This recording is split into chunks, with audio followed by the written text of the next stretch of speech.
మనుషులు నమ్ముకొనుట కంటే యెహోవాను ఆశ్రయించుట మేలు. ఏంటంట? మనుషులు నమ్ముకొనుట కంటే యెహోవాను ఆశ్రయించుట. ఆశ్రయించడం అంటే ఏంటి? ఆశ్రయించడం అంటే ఏంటి?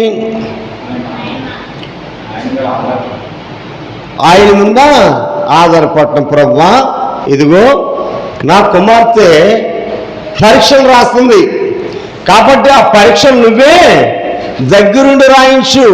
ప్రభువా, ఇదిగో నా భార్యకు ఇదిగో అనారోగ్యం వచ్చింది, ఈ అనారోగ్యాన్ని నీవే తీసివి. హాస్పిటల్కి వెళ్తున్నాము కానీ వారు ఏమీ కూడా చేయరు. నువ్వు పరమ వైద్యుడు కనుక నువ్వే చెయ్యాలి. ఇదిగో అప్పులోని విషయము కానీ, అలాగే ఇల్లు కట్టేటప్పుడు కానీ, అలాగే వాహనము కొనుక్కునేటప్పుడు కానీ ప్రతిదీ కూడా ఆయన ఆశ్రయిస్తే ఆ యొక్క పనిముట్టు ఏం చేస్తుంది? ఆశీర్వదించబడుతుంది. ఇలాగా ఆశ్రయించినటువంటి వారు ఎవరైనా ఉన్నారు అంటే జాగ్రత్తగా మనము ఒక వ్యక్తిని చూద్దాం. ఏంటి మూలపాఠం? మూలపాఠం ఏంటమ్మా? ఇక్కడ రాయబడినటువంటి మాట చూడండి. మనుషులు నమ్ముకుంటూ కంటే యెహోవాను ఆశ్రయించిన ఒక్క వ్యక్తిని చూపిస్తాను మీకు. ఆ ఒక్క వ్యక్తిని జాగ్రత్తగా మీరు చూడండి. రెండో దినవృత్తాంతములు 26 అధ్యాయము 1 చదువుదాం. చూడండి. అంతటి యోధా జనులందరూ 14 ఏండ్లు వాడైన ఉజ్జియాని తీసుకుని అతని తండ్రి అయిన అమజ్యాకు బదులుగా రాజుగా నియమించిరి. ఇప్పుడు ఇక్కడ ఈ 26 అధ్యాయములో 3 వ్యక్తులు మనకు కనపడతారు. 3 వ్యక్తులు ఎవరంటే అమజ్య తర్వాత అతని భార్య ఎకొల్య. మీకు అర్థమవుతుందా? ఉజ్జియా తండ్రి పేరేమో అమజ్య, తల్లి పేరేమో ఎకొల్య. అర్థమవుతుందండి? ఇప్పుడు వీళ్ళిద్దరు కుమారుడు ఎవరంటే ఉజ్జియా. ఇతను వయసు ఎంత అంటే ప్రియమంది దేవుని బిడ్డలారా, ఇతను వయసు 14 సంవత్సరాల్లో ఏమయ్యాడు? పదవిలోకి వచ్చాడు. పదవిలోకి వచ్చి ఆ తండ్రికి బదులుగా ఇతను ఏం చేశాడంటే రాజు అయ్యాడు. ఇప్పుడు రాజు అయిన తర్వాత వీళ్ళందరినీ పరిపాలించాలి. అయితే తండ్రి యథార్థంగా జీవించాడు. ఎవరు తండ్రి?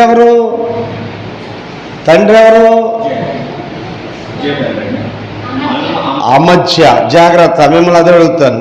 వాక్యం అర్థం అవ్వాలంటే అందుకని ముందుగానే మీకు చెప్పింది అడుగుతాను. అమజ్య తల్లి ఎవరు? ఎకొల్య. కాబట్టి వీళ్ళకి పుట్టినటువంటి కుమారుడు ఎవరంటే ఉజ్జియా. అయితే ప్రేమను దేవుని బిడ్డలారా, ఇక్కడ అమజ్య యథార్థంగా దేవుని దృష్టికి యథార్థంగా జీవించాడు, ప్రవర్తించాడు. కాబట్టి అదే పరిస్థితి చూడండి. ఉజ్జియా ఏం చేశాడు? మూడో వాక్యం చదువుతున్నాను. ఉజ్జియా ఏళ్ళను ఆరంభించినప్పుడు 14 ఏళ్ళు వాడే యెరూషలేములో 52 సంవత్సరములు ఏలును. అతని తల్లి యెరూషలేము కాపురస్తురాలు, ఆమె పేరు ఎక్కలి. అతడు తన తండ్రి అయిన అమజ్య శరీరం అంతటి ప్రకారంగా యెహోవా దృష్టికి యథార్థంగా ప్రవర్తించెను. ఏం చేశాడు? ఆ తండ్రి ఏం చేశాడు? యెహోవా దృష్టికి యథార్థముగా ప్రవర్తించాడు. అలాగే ఇతను కూడా యథార్థముగా యెహోవా దృష్టికి యథార్థముగా పని ప్రారంభించిన తర్వాత చూడండి 5వ వాక్యం చదువుతున్నాను. దేవుని ప్రత్యక్షతల విషయములో తెలివి కలిగి జకరియా దినములో అతడు దేవుని ఆశ్రయించాడు. మనుషులు నమ్ముకున్నట్టు కంటే యెహోవాను ఆశ్రయించుట మేలు కదా. ఇక్కడ ఎవరిని ఆశ్రయించాడంటే యెహోవాను ఆశ్రయించిన తర్వాత ఇతనికి మేలని చెప్పబడ్డది కదా. ఏంటి ఆ మేలు? ఏం జరిగిందో మనం ఒక్కొక్కటిగా మనం చూద్దాం. ప్రియమంది దేవుని బిడ్డలారా, చాలా జాగ్రత్తగా ఆలోచించండి. దేవుణ్ణి ఆశ్రయిస్తే నీ భారము యెహోవా మీద మోపు. ఏంటమ్మా? నీ భారం యెహోవా మీద మోపు. అప్పుడు మోపునప్పుడు సమస్తము కూడా ఆయనే చక్కబెడతాడన్న సంగతి దేవుని వాక్యము చెప్పబడుతుంది. కాబట్టి ఇక్కడ అతడు ప్రారంభించిన తర్వాత, దేవుణ్ణి ఆశ్రయించిన తర్వాత, చూడండి, యెహోవాను ఆశ్రయించినంత కాలము, అతడు యెహోవాను ఆశ్రయించినంత కాలము దేవుడు అతను వర్ధిల్లింప చేశాను. అతడు జకరియా దినములో అతడు దేవుని ఆశ్రయించెను. అతడు యెహోవాను ఆశ్రయించినంత కాలము కూడా, ఎంతకాలం అయితే ఆశ్రయించాడో అంతకాలము కూడా దేవుడు ఏం చేశాడు?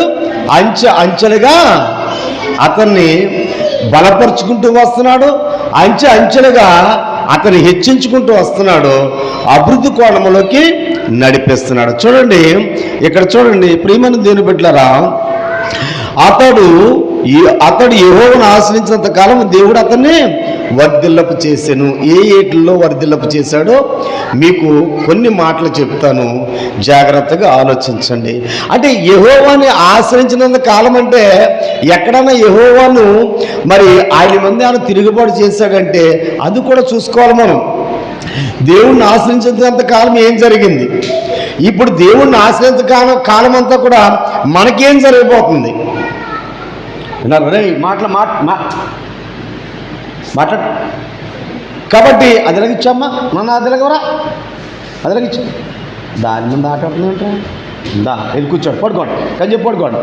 కాబట్టి ప్రియమైనటువంటి దేవుని బిడ్డలారా, యెహోవాను ఆశ్రయించినంత కాలము కూడా అతను వర్ధిల్లాడు. ఏ కోణంలో వర్ధిల్లాడు చూద్దాం. ఎంత వయసు ఎంత అన్నాను? 14 సంవత్సరాలు. శక్తి సరిపోదు, బలం సరిపోదు. రాజరికం తీసుకున్నటువంటి ఇతను ఆ యొక్క ప్రజలను వేలటానికి కానీ, ప్రజలు ముందుకు తీసుకువెళ్ళటానికి కానీ శక్తి సరిపోదు. రే ఇప్పుడే నేను చెప్పాను, నేను ఆటలాడుతున్నా, నువ్వు కూడా పడుకున్నా, ఆటలాడకండి. కాబట్టి ప్రియమైన దేవుని బిడ్డలారా, జాగ్రత్తగా ఆలోచించండి. ఇక్కడ మన జీవితంలో కూడా యెహోవాను దేవుణ్ణి, యేసుక్రీస్తు ప్రభువును వారిని ఆశ్రయించినంత కాలము కూడా మన జీవితంలో జరిగేటువంటి అనేకములు, ఎప్పుడైతే ఆయన నుంచి మనం తప్పిపోతామో, తప్పుకుంటామో, ఎప్పుడైతే ఆయన మీద తిరుగుబాటు చేసినట్లుగా మన జీవితాలు కట్టుకుంటామో అప్పుడే పాడైపోతాం. మన సంగతి మీకు నేను వివరించుకుంటూ వస్తాను. చూడండి, ఉజ్జియా అతను 14 సంవత్సరముల వయసు గలవాడైనప్పుడు, చూడండి ప్రియమైన దేవుని బిడ్డలారా, చూడండి ఇక్కడ చదవబడినటువంటి ప్రకారం అతడు బయలుదేరి ఫిలిష్తీయులతో యుద్ధము చేసి గాతు ప్రాకారములను ఎమ్రే ప్రాకారములను, అష్టోదు ప్రాకారములను పడగొట్టి, అష్టోదు దేశములోను ఫిలిష్తీయుల దేశములోను ప్రాకారములను కట్టించారు. ఫిలిష్తీయులతోనూ గర్భాలయములో నివసించిన అరబ్బీలతోనూ మోహనీయులతోనూ అతడు యుద్ధము చేయగా దేవుడు అతనికి సహాయము చేశాను. ఇప్పుడు యుద్ధము చూడండి, ఇదివరకు ఒక కోట మీదకి మరొక కోటవారు వెళ్తే ఆ ఏ కోటవారు అయితే నెగ్గుతారో ఆ ఓడిపోయినటువంటి వారు ఆ నెగ్గినటువంటి రాజుకి దాసులు. అర్థమవుతుందా?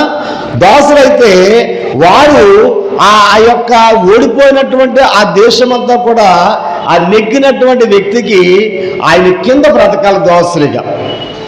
అర్థమవుతుందా? ఇప్పుడు ఇక్కడ పైన చదవబడినటువంటి వాళ్ళందరూ కూడా ఫిలిష్తీయులు, అలాగే అష్టాదోదు వారు, ఇమ్రే వారు, అష్టాదోరు, అలాగే ప్రియమైన దేవుని బిడ్డలారా, వీళ్ళంతా కూడా అట్టుకొచ్చి ఏం చేస్తున్నారంటే 8వ వాక్యంలో అమ్మోనీయులు ఉజ్జియాకు పన్నిచ్చువారైరి. ఇప్పుడు వీళ్ళందరినీ కూడా గెలిచాడు. 14 ఏళ్ల వయసులో ఉన్నటువంటి వాడు ఇంతమందిని, ఇన్ని పట్టణాలను, ఇంతమంది రాజులను అతను ఏం చేశాడంటే గెలిచాడు. ప్రియమంది అంటే ఇంతమంది అధికారులను అతను ఏం చేశాడు? జయించుకుంటూ వచ్చాడు. ఎవరెవరిని జయించాడని చెప్పారు ఇక్కడ? అమ్మోనీయులు, అలాగే మొహానీయులు, అరబ్బీలు, ఫిలిష్తీయులు, అలాగే ఆ అష్టాదు దేశంలోని ఫిలిష్తీయులు, అలాగే ప్రియమైన దేవుని బిడ్డలారా యమ్నే ప్రాకారములు అష్టాదు ప్రాకారములను పడగొట్టి అష్టాదు దేశంలో ఫిలిస్తీన్ల ప్రదేశములను ప్రాకారములను కట్టించను.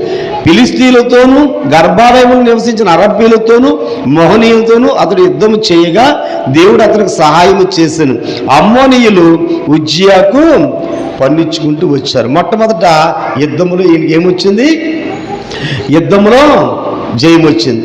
ఉజ్జియా 14 సంవత్సరాలు ఈగడ వాడు యుద్ధం చేస్తే దేవుడు ఇతను సహాయం చేయబట్టి అతను ఏం చేశాడు? యుద్ధంలో గెలిచాడు. వీళ్ళందరూ కూడా పొందిస్తారు. సపోజ్ ఎందుకు ఉదాహరణకి ఇప్పుడు మన మున్సిపాలిటీ ఉందా? మా ఇల్లు ఉంది. మా ఇంటికి నేను ఏం చేయాలి? ఇంటి పన్ను కట్టాలి, కుళాయి పన్ను కట్టాలి. ఇప్పుడు కట్టకపోతే వాళ్ళు ఏమంటున్నారు? ఏమని ప్రకటన చేస్తున్నారు? మీరు ఈ సమయానికి కట్టకపోతే ఇల్లు జప్తి చేస్తామంటున్నారు. ఇదేంటిది? ఇల్లు నాది, స్థలము నాది, ఇల్లు నేను కట్టుకున్నప్పుడు నేను ఎందుకు వాళ్ళకి పన్ను ఇవ్వాలి అని అంటే, ప్రియమంది బిడ్డలారా, ఈ పాలకులు మహాపట్నంలో పాలకుల సర్వం ఎంతవరకు ఉందో అంతవరకు మున్సిపాలిటీకి సంబంధించింది కనుక ఆ మున్సిపాలిటీకి మనము పన్ను ఇవ్వాలి. అలాగే పంచాయతీ వారికి, పంచాయతీ ఉన్నవారు పన్ను ఇవ్వాలి. అలాగే ఇక్కడ యుద్ధంలో ఓడిపోయినటువంటి వాళ్ళందరూ కూడా ఆ యొక్క దేశాల వారు ఏం చేస్తున్నారంటే ఉజ్జియాకి పన్నిస్తున్నారు. అయితే ఇలాగా గెలవటానికి గల కారణం దేవుడు ఏం చేశాడు? ఇతను తోడుగా ఉండి శక్తిని బలాన్ని ఇచ్చి ఆ యొక్క యుద్ధములు ఇతనికి విజయాన్ని ఇచ్చాడు. మొట్టమొదటిది యుద్ధములో విజయాన్ని ఇచ్చాడు. అలాగే నువ్వు నీ శత్రువులతో శత్రువులు అంటూ ఉండకుండా ఉండరు. ప్రతి ఇంటికి కూడా ప్రతి కుటుంబానికి కూడా అయినవారు కానివారు, స్నేహితులు, బంధువులు, అలాగే ఇంటివారు ఎవరో కూడా మనకు శత్రువులు ఉంటారు. ఎవరున్నా లేకపోయినా అపవాది మనకు శత్రువుగా ఉంటాడు. ఇప్పుడు ఆ అపవాదినికి ఏం జయించాలి? అన్నిట్లో మనకు విజయం రావాలంటే చేయవలసింది ఏంటో తెలుసా? ప్రియమంది దేవుని బిడ్డలారా, దేవుణ్ణి ఆశ్రయిస్తే అన్నీ కూడా మనం జయించగలము.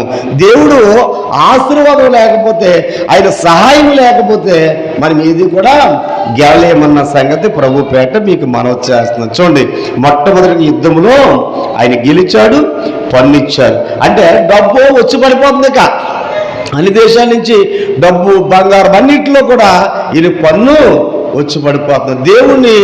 దేవుడు ఇతను వర్ధిల్లపు చేసే కొలిది కూడా వచ్చి పడిపోతుంది. రెండో మాట ఏంటంటే చూడండి, మొట్టమొదటిగా బోల్డ్ డబ్బు వచ్చి పడిపోతుంది. రెండో మాట చూడండి, ఆ 10వ వాక్యం చదువుతుంది. అదియుగాక షెపెలా ప్రదేశములోను మైదాన ప్రదేశములోను అతనికి విస్తారమైన పశువులుండగా. ఏంటంట? ఒకటేమో డబ్బు విస్తారంగా వచ్చి పడిపోతుంది, అలాగే వెండి బంగారం విస్తారంగా వచ్చి పడిపోతున్నాయి. రెండో మాట ఏంటంటే అతనికి విస్తారమైనటువంటి ఏమున్నాయంట? పశువులు ఉన్నాయి. దేవుడు ఆశీర్వాదం అంటే అలా దేవుని ఆశ్రయిస్తే ఏం జరుగుతుందో చెప్తున్నాను. మొట్టమొదటిగా ఏమో డబ్బు వచ్చేస్తుంది. రెండోది ఏమైందంటే రెండో మాట ఏంటంటే పశువులు విస్తారంగా పశువులు ఉన్నాయి.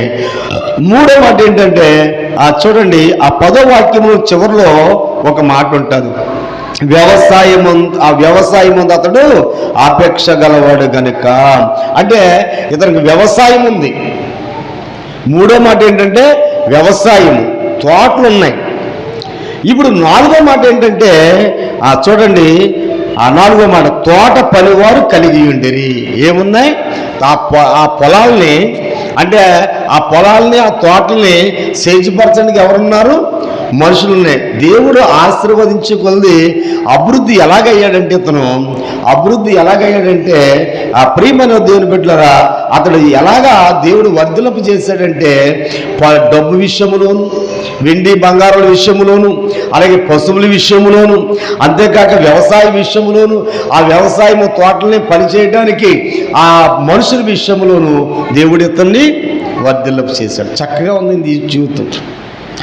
బాగున్నటువంటి జీవితాన్ని సాధారణంగా ఎవరు పాడు చేసుకోవడానికి ఇష్టపడకూడదు. మనం చూడండి, మన జీవితం బాగుంది కదా, ఇలా వెళ్ళిపోతే బాగుంటుంది, ఇలా వెళ్ళిపోనిద్దాము అని మనం జాగ్రత్తగా అలా అనుకుంటూ దేవుణ్ణి ఆశ్రయించుకుంటూ మనం వెళ్ళిపోయామనుకోండి, మనకి ఏ కొదువా ఉండదు. ఇతనికి ఏ లోటు లేదు.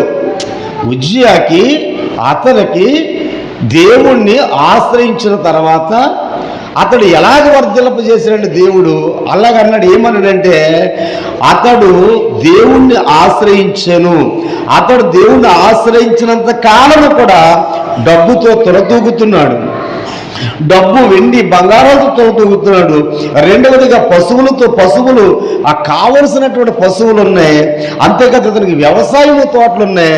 అంతేకాదు ఇతని పనివారు ఉన్నారు. ఇవన్నీ చూసుకోవడానికి ఇది సమయమే సరిపోయినటువంటి పరిస్థితి. ఎందుకంటే ఒక యుద్ధం చేశాడు. యుద్ధంలో వాళ్ళ డబ్బు కానీ బంగారం కానీ వాళ్ళు ఇవ్వాల్సిందంతా కూడా పన్ను ఇచ్చుకుంటూ వచ్చారు. అంతేకాదు ప్రియమైన దేవుని బిడ్డలారా, ఇతను యెహోవాను ఆశ్రయించినంత కాలం కూడా ఇవన్నీ కూడా చక్కగా అభివృద్ధి వర్ధిల్లపు చేశాడు దేవుడు. ఇవన్నీ పొందుకున్నాడు. ఇప్పుడు చూద్దాం. దేవుడిని ఆశ్రయించే కాలము కూడా ఏ లోటు పాటు లేదు. చక్కగా ప్రజల్లో ఉన్నాడు. రాజు ఇలా ఇతనికి ఉజ్జి అంటే అందరూ కూడా ఏం చేస్తాడు, భయపడిపోతున్నారు. ఎక్కడికి వెళ్ళిన విజయం వస్తుంది. 14 సంవత్సరాల వయసు కలిగినటువంటి వాడు అతను ఎంతకాలము ఆ యొక్క పరిపాలన చేశాడంటే ప్రియమైన దేవుని బిడ్డలారా, ఇక్కడ రాస్తుంది కదా, ఏమని రాస్తుందంటే ఉజ్జియా 14 ఏళ్ళు వాడు యెరూషలేములో 52 సంవత్సరములు ఏలడట. ఈయన రాజుగా ఉన్నాడు కాబట్టి ఇతను ఏం చేశాడంటే ఒక అధికారిగా ఉన్నాడు, ఒక ప్రతినిధిగా ఉన్నాడు. వీళ్ళందరికీ కూడా హెడ్గా ఉన్నాడు. ఒక మాటలో చెప్పుకోవాలంటే ఇతన్ని దేవుడు ఆశీర్వదించినటువంటి విధానం ఏంటంటే డబ్బు, బంగారం ఏంటి, అలాగే పశువులు, అదే రీతిగా వ్యవసాయం, తోటలు, దాంట్లో పనివారు అందరినీ చేసిన తర్వాత ఓ రోజున ఏమైందంటే ఈయనకి ఆ పోయే కాలం వచ్చింది. ఒక మాటలో చెప్పుకుంటే పోయే కాలం అంటారు దీన్ని. మీకు అర్థమవుతుందండి? ఆ పోయే కాలం ఏమొచ్చిందో చెప్తున్నాను చూడండి. 15వ వాక్యానికి రండి. 15వ వాక్యం తీసుకోండి. యెహోవాను ఆశ్రయించినంత కాలము కూడా ఇతనికి ఏ లోటు లేదు. మీకు అర్థమవుతుందండి? దేవుణ్ణి ఆశ్రయించినంత కాలం ఏ లోటు కూడా లేదు. దేవుడు నమ్ముకుని దేవుడు చెప్పిన ప్రకారంగా మనం పని చేసుకుంటే వెళ్ళిపోయినంత కాలము కూడా మనకి ఏ లోటు, ఏ పాటు కూడా ఏది కూడా కుదవకూడదని ప్రభు పేట మీకు మనసు చేస్తాను. ఇతనికి లేనప్పుడు మనకు కూడా ఉండదు. చూడండి ఇక్కడ ఏం రాయబడ్డదు. అయితే అతడు 15వ వాక్యం చివరి వాక్యం చదువుతున్నాను. అతడు స్థిరపరచబడి వరకు అతనికి ఆశ్చర్యకరమైన సహాయము కలిగను. చూడండి, అతడు స్థిరపడి వరకు అతనికి ఆశ్చర్యకరమైన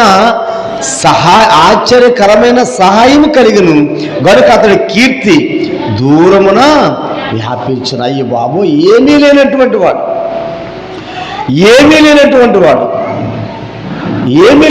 వాడు ఒక్కసారి ఏమైపోయాడు?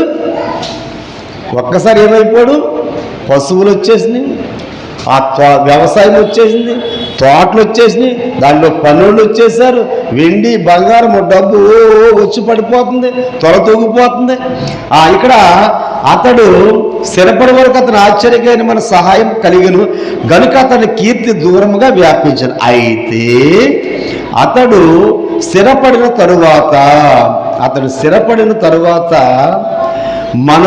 అతడు మనసున గర్వించి చెడిపోయాడు. పోయే కాలం అంటే ఇదే. చెడిపోవడం అంటే ఏంటి? ఏం తప్పిదం చేశాడు అతను?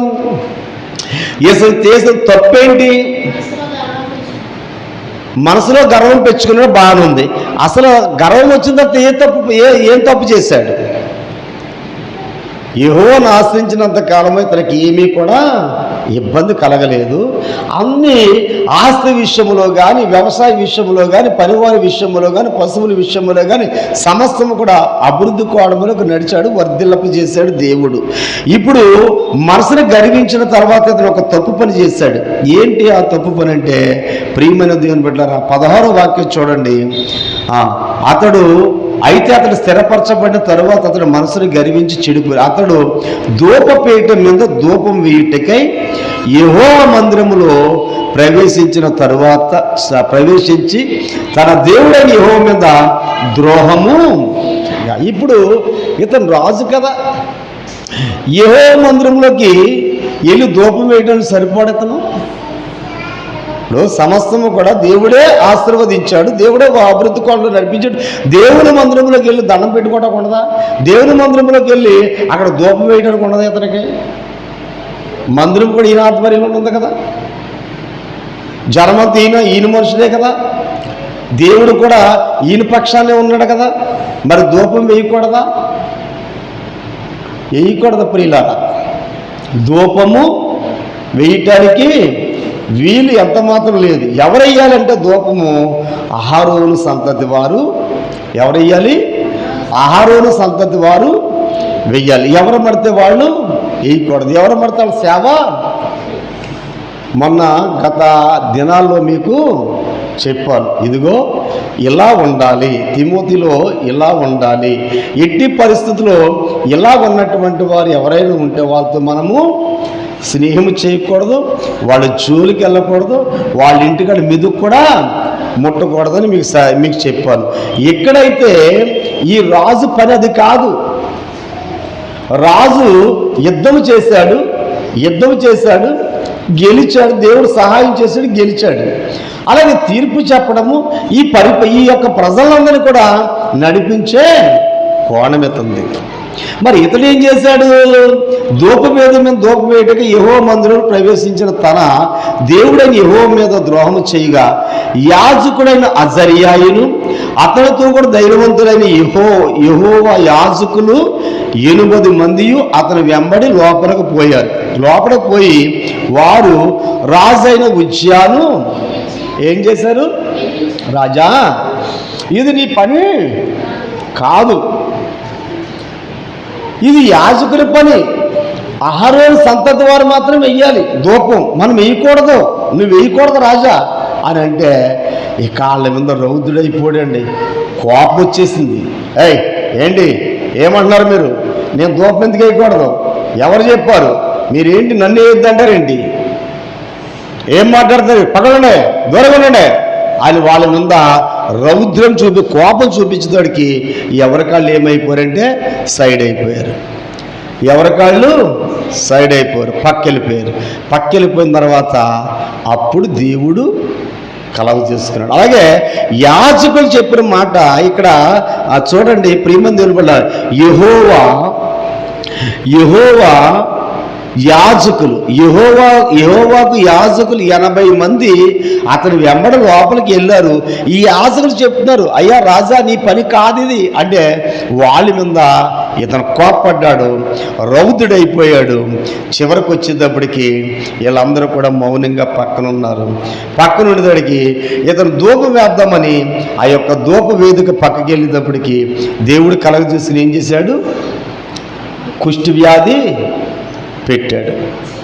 కుష్టి వ్యాధి పెట్టినప్పుడు ఇతడు ఏం చేశాడంటే ఈ యొక్క యాజకులు తర్వాత అక్కడ వెళ్ళినటువంటి వాళ్ళందరూ కూడా చూసి కుష్టి వచ్చిందని వెంటనే అతన్ని చేతులు పట్టుకున్నప్పటికీ ఇతను కూడా భయం వేసింది. అమ్మో, నాకు కుష్టి వచ్చిందంటే దేవుడు నన్ను మొత్తేశాడు అనుకుని భయపడి ఇతను కూడా త్వరపడి ఎక్కడికి బయటకు వచ్చేసిన తర్వాత ఇప్పుడు అతడు ఎక్కడున్నాడో డబ్బులతోని వెండి బంగారాలతో తొలతూగుతున్నటువంటి జీవితం, పశువుల మధ్య పశువులతో చక్కగా అతనికి ప్రీతికరమైనటువంటి వ్యవసాయం మీద చూడండి. ఉజ్జియాకు ఏంటంటే అతనికి వ్యవసాయం మీద ఆపేక్ష గలవాడు, ప్రేమ కలిగినటువంటి ఈ యొక్క వ్యవసాయం చేయడం అంటే అతనికి చాలా ఇష్టము. కాబట్టి తోటలోకి వెళ్తున్నాడు, అన్నీ చేసుకుంటూ వచ్చాడు. దేవుడు పన్నివ్వటం కానీ, అసలు ఇతని దగ్గర మనుషులు వెళ్ళటం కానీ, అలాగే వ్యవసాయాన్ని చూసుకోవటం కానీ, అలాగే పశువుల దగ్గరికి వెళ్ళటం కానీ, ఇటువంటి ఏమీ లేకుండా పనివారు రావటం కానీ ఇటువంటి ఏమీ లేకుండా ఏం చేశాడు దేవుడు?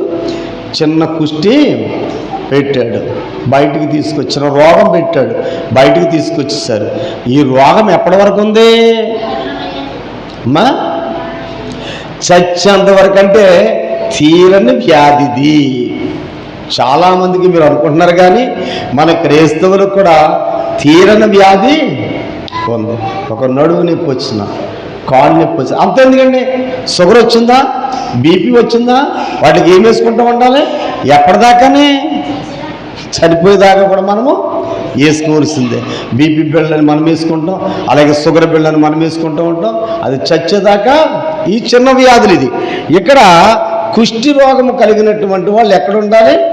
ఊరు బయట ఉండాలి. అతనికి ఒక ఇల్లు కట్టేశారు. ఆ ఇంట్లో అతను పెట్టేశారు. బయటకు కదలటానికి లేదు, బయటకు రావటానికి లేదు.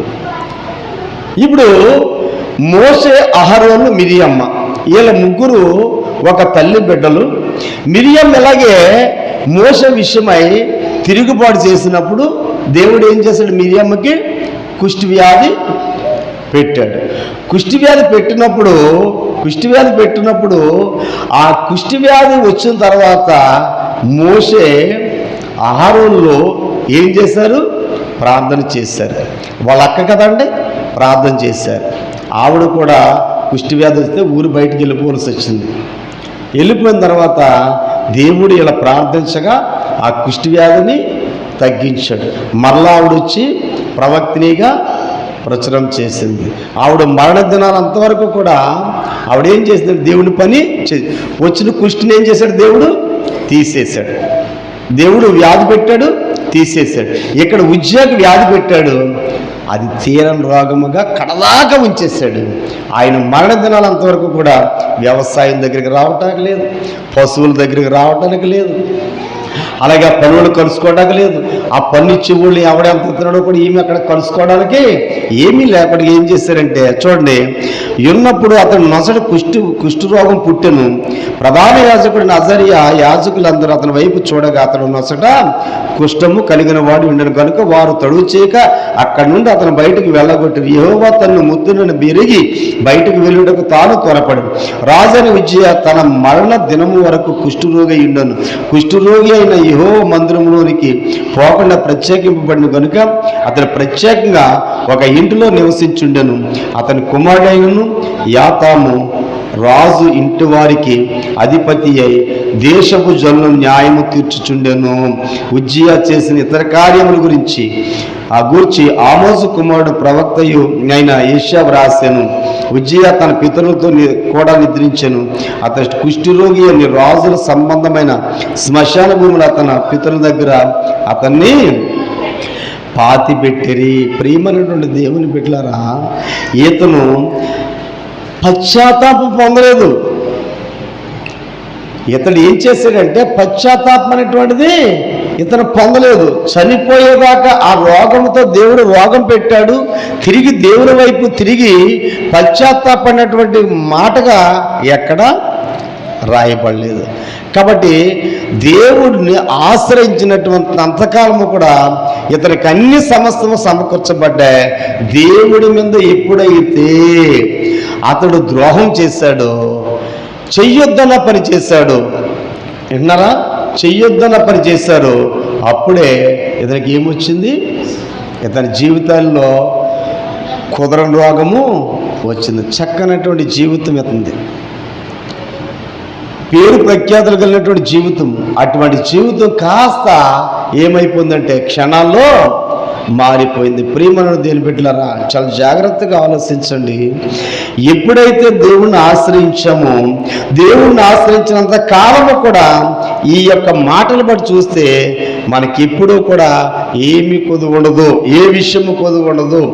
ఎప్పుడైతే దేవుని మాట వినక ఇతను చేసిన తిరుగుబాటు ఏంటంటే, దేవునికి చేసినటువంటి ద్రోహం ఏంటంటే, యాజకులు మాత్రమే, ఎవరు ఆరోను సంతతి వారు మాత్రమే ధూపం వెయ్యాలి, ఎవరు పడితే వాళ్ళు వేయటానికి వీల్లేదు.